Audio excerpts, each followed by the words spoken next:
يشرح يشرح. Good. تشرح. Assalamu alaikum. Welcome back, dear brothers and sisters. As you have already asked me and recommended to do more videos in this way of teaching, which is using letters to form a word and then using this word in different sentences or in a sentence, and then we translate that sentence or those sentences. Right. So what if we connect these letters? ياء, الشين, الراء, and الحاء. What do we get? يا, ش, را, حو. يشرح يشرح. Good. So what does it mean يشرح? يشرح, to explain. Very good. To explain. For example, someone is explaining his idea. شخص ما يشرح فكرته. His idea. فكرته.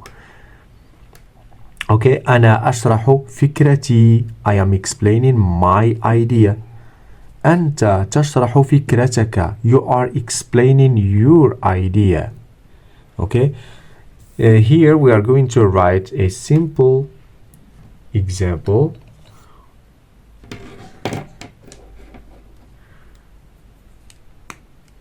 So يشرح, we connect the letters first and we write one word. يا, ش, را, حو. يشرح. Good. And we put الشكل يا, ش,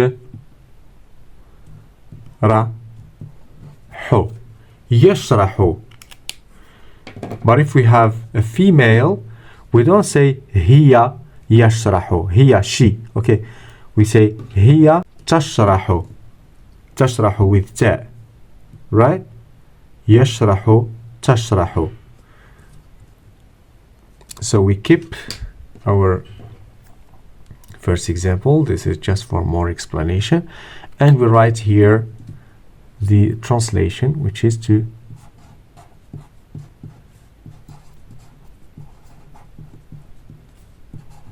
explain. يشرح. أنا أشرح. أنت تشرح. أنت تشرحين. هو يشرح. هي تشرح. هما يشرحان. هم يشرحون. هن يشرحن. we, نحن نشرح.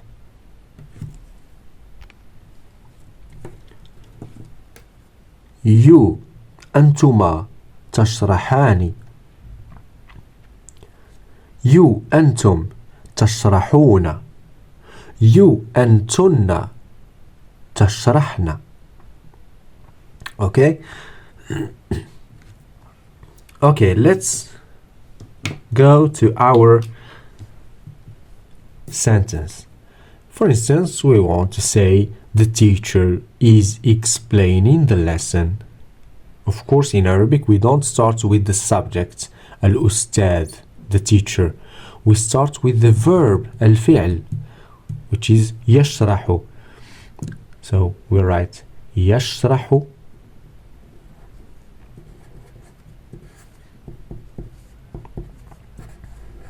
يشرح.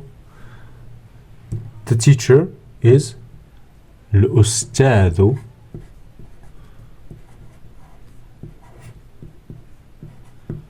الأستاذ. The lesson الدرس. يشرح الأستاذ الدرس.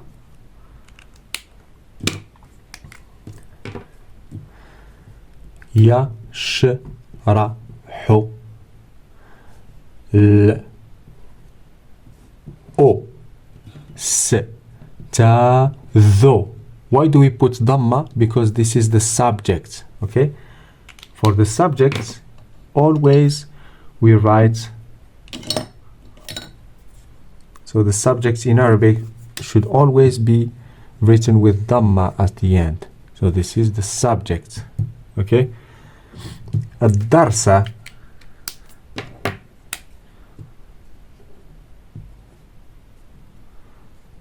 درس.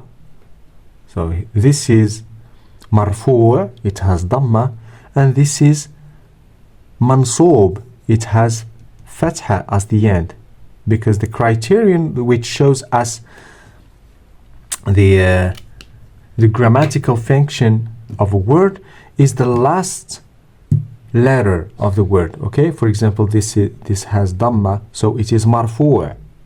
This has fatha as the last letter, so this is mansoob, right?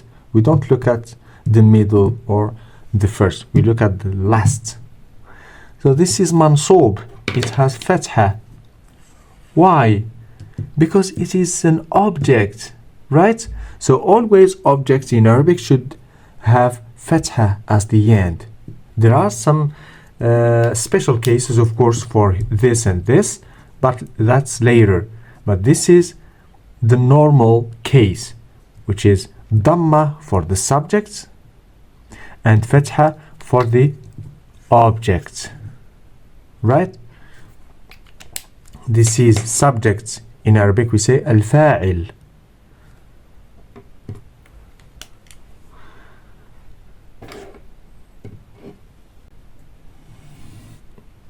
Subject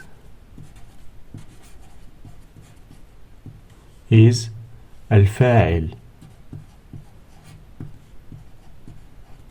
and object is what? المفعول به.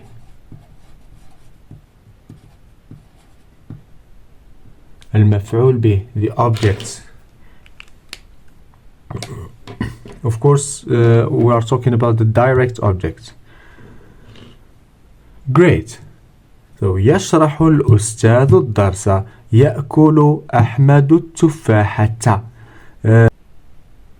يضرب الولد الكرة. Okay. يشرح الأستاذ الدرس.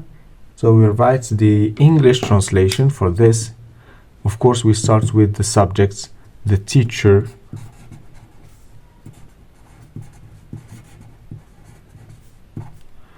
يشرح is explaining.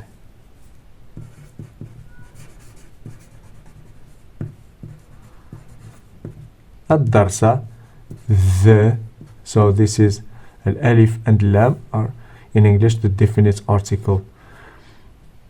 In Arabic we have just الألف and lam. And for the indefinite article in English we use either a or an, but for Arabic we don't need anything. Okay, we just omit الألف and lam, and that would be indefinite. Good. Is explaining the lesson. The teacher is explaining the lesson. يشرح الأستاذ الدرس. Now repeat after me. يشرح. Good. يشرح. يشرح. Okay. يشرح. الأستاذ. الأستاذ. Repeat. Excellent. الأستاذ. Good. Darsa. We have a stress on a del. That's why we have written here shadda. Darsa. Darsa. Good. Again. Darsa. Very good. Now you try to repeat all the sentence. يشرح الأستاذ الدرس.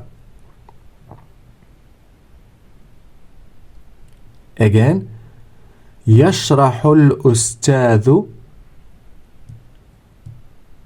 الدرس. Yes. Again. يشرح الأستاذ الدرس. Excellent. Excellent. Very good. يشرح الأستاذ الدرس. That's perfect. Thank you for watching all the video and see you inshallah in the next video. Much love and respect. Assalamu alaikum.